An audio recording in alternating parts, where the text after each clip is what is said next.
So, sweet and sour fish fillet with tofu. So, ginamit ko dyan guys, 2 pirasong toko na buo.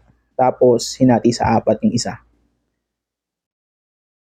So, piprito lang natin yan hanggang golden brown. At pagtapos nyan, yung isda naman. Okay, prito natin maayos yung isda hanggang maging golden brown.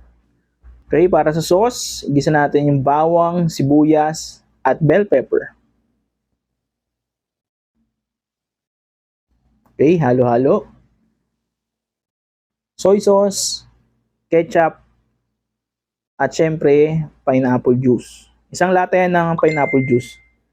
Then, sa white sugar, to taste na lang yan. Kung gusto nyo matamis, dagdagan nyo. Then, same sa salt. Tikman nyo na lang. Then, palaputin natin gamit ang cornstarch slurry. Alright. So, pakulin lang natin yan mabuti. Pagkatapos, ready na tayo mag-plating. Okay, yun o. Plating tayo, guys. Uy, ayun na yung sauce. O, diba? Basic lang. Wow. Okay. Sweet and sour fish fillet with tofu. So, lutuin mo na yan.